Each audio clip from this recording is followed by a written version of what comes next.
Lecture में हम पढ़ रहे थे इवोल्यूशन। आज के लेक्चर में पढ़ रहे हम एविडेंसेस ऑफ इवोल्यूशन। एविडेंस का मतलब होता है पुरावा। इवोल्यूशन ये जो प्रोसेस है जो लिविंग ऑर्गेनिज्म में टेक्स प्लेस होती है, इस इवोल्यूशन को प्रूव करने के लिए हमें कुछ प्रूफ चाहिए। उनमें से हमने देखा 10वीं की कक्षा में 6 प्रकार के प्रूफ है। सबसे पहला आएगा मॉर्फोलॉजिकल एविडेंस, जो हमने पिछले वीडियो में देखा था। आज जो सेकंड वन पुरावा या सेकंड वन एविडेंस हमारे पास है, जिसका नाम है एनाटॉमिकल एविडेंस। एनाटॉमी का मतलब होता है ऑर्गेनिज्म के जो इंटरनल ऑर्गन होते हैं उसका स्टडी। देखो सेकंड वन एविडेंस है एनाटॉमिकल एविडेंस। अब जो पिक्चर दिख रहे हैं यहाँ पे 4 टाइप्स के पिक्चर है। सबसे पहला आएगा ह्यूमन हैंड,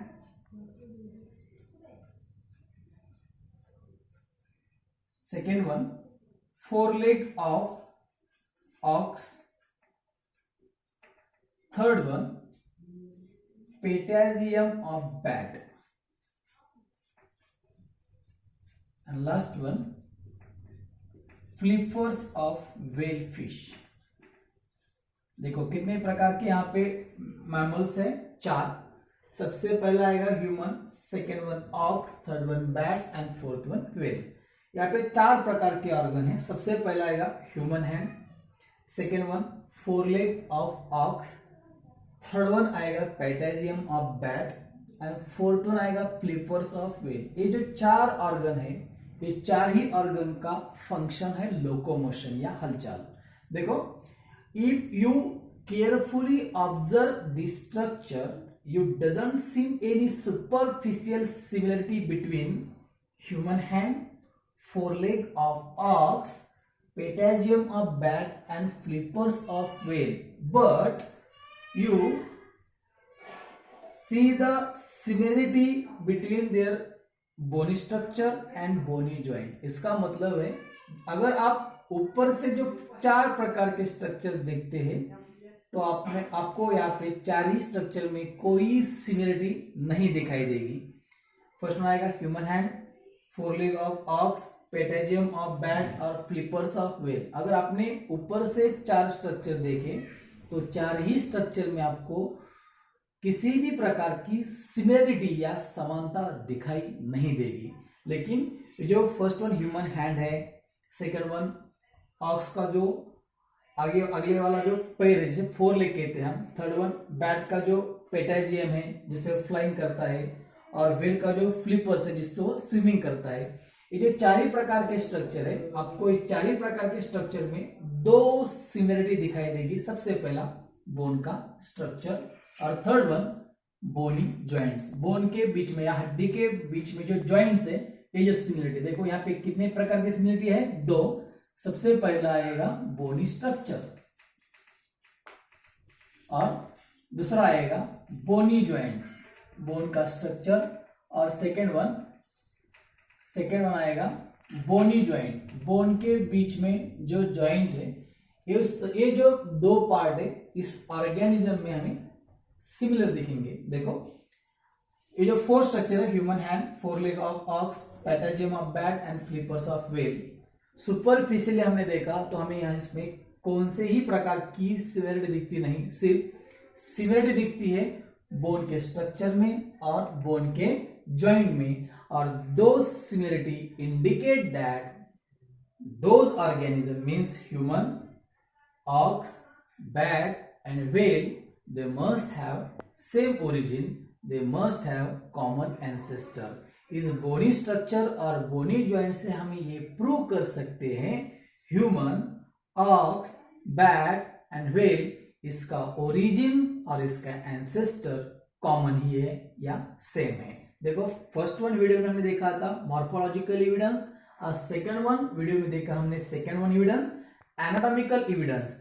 एनाटॉमिकल एविडेंस हमें ये बताता है human hand, 4 leg of ox, patagium of bat, flippers of whale. अगर हमने ये 4 स्ट्रक्चर देखे तो सुपरफिशियली हमें इसमें कोई सिमिलरिटी नहीं दिखती, लेकिन हमें सिमिलरिटी दिखती है फर्स्ट वन इज बोन के स्ट्रक्चर में एंड सेकेंड वन बोन के जॉइंट में। इससे हमें प्रूव कर सकते हैं human, ox, bat and whale इसका ओरिजिन और इसका एंसेस्टर कॉमन ही है या एक ही है। देखो सेकेंड वन हमने देखा एनाटॉमिकल एविडेंस। अब थर्ड वन जो एविडेंस देखेंगे हम इवोल्यूशन को प्रूव करने के लिए, उसका नाम है वेस्टिजियल ऑर्गन। थर्ड वन जो एविडेंस है जिसका नाम है vestigial organ. Third one part है vestigial organ. Vestigial organ means, सबसे पहले हम उसका डेफिनेशन देखेंगे। वेस्टिजियल ऑर्गन मीन्स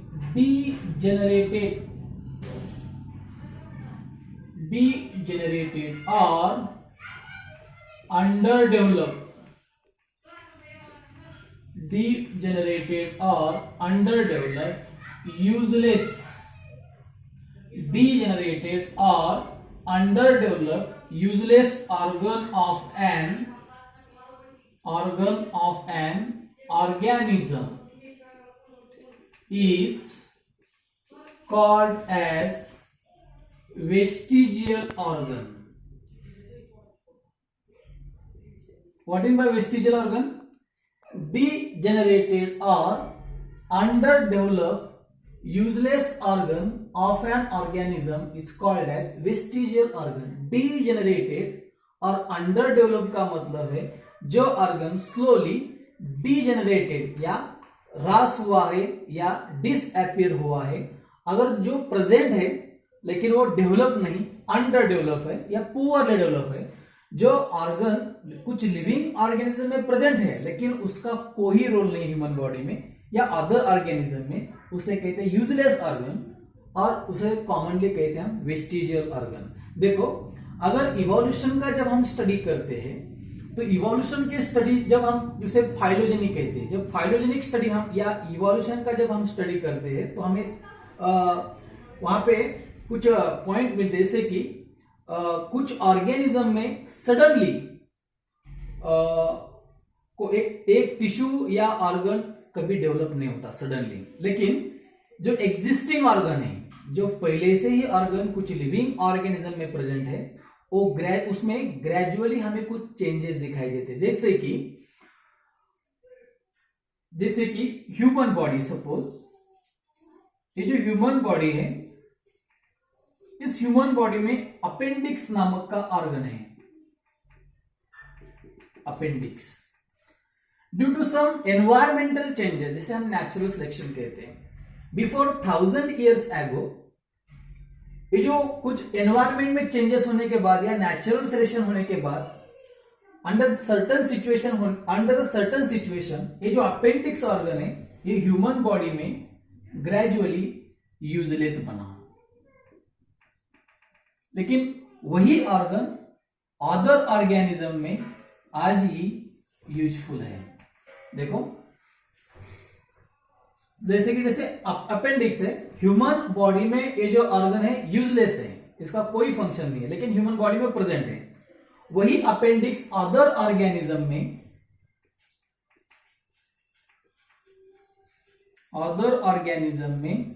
यूजफुल है। जैसे कि इसलिए हम अपेंडिक्स को कहते हैं vestigial organ in human body, लेकिन ये वेस्टिजियल ऑर्गन अदर ऑर्गेनिज्म में नहीं है। या फिर यहाँ पे कॉमन पॉइंट कौन सा है, अदर ऑर्गेनिज्म में ही अपेंडिक्स प्रेजेंट है, ह्यूमन बॉडी में ही अपेंडिक्स प्रेजेंट है, लेकिन अपेंडिक्स ह्यूमन में यूजलेस है या एंड अदर ऑर्गेनिज्म में यूजफुल है। यहाँ पे कॉमन पॉइंट है प्रेजेंट है। इसका मतलब ह्यूमन एंड अदर ऑर्गेनिज्म, इसका ओरिजिन एंड उसका एंसेस्टर सेम ही है। हमें थर्ड वन पॉइंट मिला जिसे कहते हैं हम वेस्टिजियल ऑर्गन। मैं आपको बता रहा था पिछले पॉइंट में, कुछ ऑर्गेनिज्म में सर्टन चेंजेस होने के बाद कुछ ऑर्गेनिज्म यूजफुल ही रहे तो कुछ ऑर्गेनिज्म यूजलेस या हार्मफुल बने। जो ऑर्गन हार्मफुल बने या यूजलेस बने वो सर्टन सिचुएशन के बाद या 1000 years के बाद, जिसे हम ग्रेजुअली कहते हैं, वो ऑर्गन डीजेनरेटेड या अंडर डेवलप बन गए। नहीं तो किसी ऑर्गेनिज्म में ये भी आज भी प्रेजेंट है लेकिन वो यूजलेस है, जिसे कहते हैं हम वेस्टिजियल ऑर्गन। ऐसे ही कुछ वेस्टिजियल ऑर्गन के हम कुछ एग्जांपल देखेंगे। हमारे सिलेबस में 5 प्रकार के एग्जांपल है जिसे हम वेस्टिजियल ऑर्गन कहते हैं। फर्स्ट वन आएगा अपेंडिक्स, सेकेंड वन आएगा, फर्स्ट वन अपेंडिक्स, सेकेंड में आएगा ईयर मसल, थर्ड वन आएगा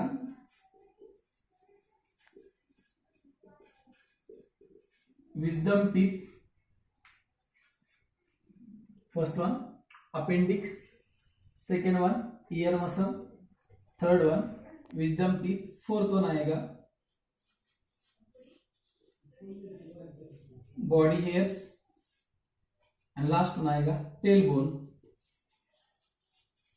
जैसे हम कॉमनली कहते हैं कॉसेक्स। देखो 5 प्रकार के एग्जाम्पल हमने यहाँ पे लिए बोर्ड पर। सबसे पहला आएगा अपेंडिक्स, सेकंड आएगा ear muscle, third one wisdom teeth, fourth one body hairs and last one tail bone. हम पहला एग्जांपल देख रहे थे अपेंडिक्स। अपेंडिक्स ये जो ऑर्गन है, it is a pouch like structure present between the small intestine, present at the junction between small intestine and large intestine. Appendix जो organ है, ये ऑर्गन यूजलेस है ह्यूमन बॉडी में, और यूजफुल है रूमिनेंट्स में। रूमिनेंट्स का मतलब है जो ऑर्गेनिज्म हर्बीवर्स है, शाकाहारी है। देखो अपेंडिक्स जो ऑर्गन है आज फंक्शनलेस या नॉन फंक्शनल किसमें है, ह्यूमन बॉडी में, लेकिन वही ऑर्गन यूजफुल कहां पे है, रूमिनेंट में, जिसे कहते हैं हम फंक्शनल। फिर यहाँ पे कॉमन पॉइंट कौन सा है, अपेंडिक्स ह्यूमन बॉडी में ही प्रेजेंट है लेकिन वो यूजलेस है, और वही ऑर्गन रूमिनेंट में प्रेजेंट है लेकिन वो यूजफुल है। यहाँ पे कॉमन पॉइंट है, प्रेजेंट है। ड्यू टू अपेंडिक्स और ड्यू टू वेस्टिजियल ऑर्गन्स का मतलब हुआ ह्यूमन बॉडी और रूमिनेंट्स का ओरिजिन और उसका एंसेस्टर एक ही है। सेकंड हम देखेंगे हम ear muscle. Ear muscle of पिना, जो हमारा बाह्य कर्ण होता है ईयर, जिससे हम सुन सकते हैं और साउंड हर्ड कर सकते हैं। सेकंड है ईयर मसल। ये जो ईयर मसल है हमारे पिना का, वो हमारे बॉडी में यूजलेस है, जैसे कि यूजलेस इन ह्यूमन बॉडी,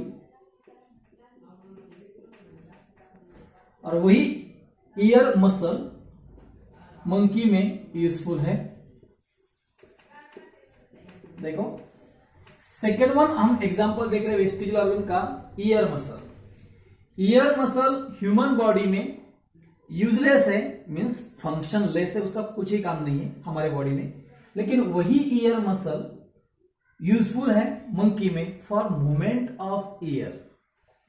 इसका मतलब ईयर मसल ह्यूमन बॉडी में वेस्टिजियल ऑर्गन है, लेकिन ईयर मसल मंकी में वेस्टिजियल ऑर्गन नहीं है। Means ear muscle non functional in human body but functional in monkey. फिर यहां पे भी कॉमन पॉइंट है, ह्यूमन बॉडी और मंकी में ईयर मसल प्रेजेंट है। इसका मतलब कॉमन पॉइंट, इसमें कॉमन पॉइंट ह्यूमन बॉडी और मंकी में क्या है, प्रेजेंट है। इसका मतलब human and monkey they must have same origin, they must have common ancestor. उसी प्रकार wisdom teeth, body hairs, tail bone या कॉसेक्स कुछ ऑर्गेनिज्म में यूजफुल है तो कुछ ऑर्गेनिज्म में यूजलेस है। उसी ऑर्गेनिज्म को हम क्या कहते हैं, वेस्टिजियल ऑर्गन। देखो आज के वीडियो में हमने 2 प्रकार के एविडेंस देखे। सबसे पहला एविडेंस देखा, फर्स्ट वन वीडियो में हमने देखा था मॉर्फोलॉजिकल एविडेंस,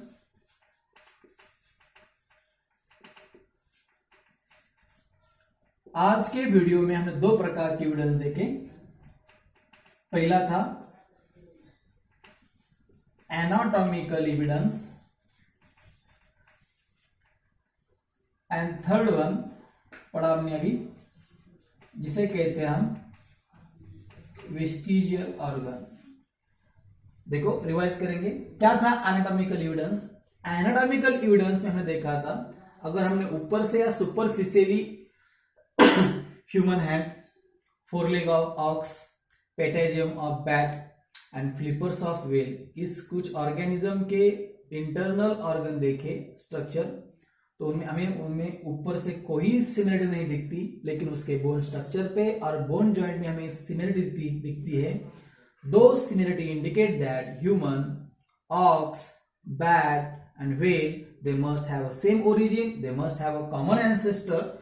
उसके आगे हमने देखा था वेस्टिजियल ऑर्गन. वेस्टिजियल ऑर्गन का मतलब होता है यूजलेस ऑर्गन या फंक्शनलेस ऑर्गन. उसकी डेफिनेशन है डीजेनरेटेड और under developed useless organ of an organism called as vestigial organ. जैसे कि appendix, ear muscle, wisdom teeth, body hairs and tail bone. ये जो ऑर्गन है सर्टन ऑर्गेनिज्म में ये यूजलेस है और अदर ऑर्गेनिज्म में यूजफुल है. इसका मतलब दोनों ही प्रकार के ऑर्गेनिज्म में ये प्रेजेंट है. Due to present those organism they must have a same origin and they must have a common ancestor. बाकी के जो 3 प्रकार की एविडेंस है हम नेक्स्ट वीडियो में देखेंगे. Thank you.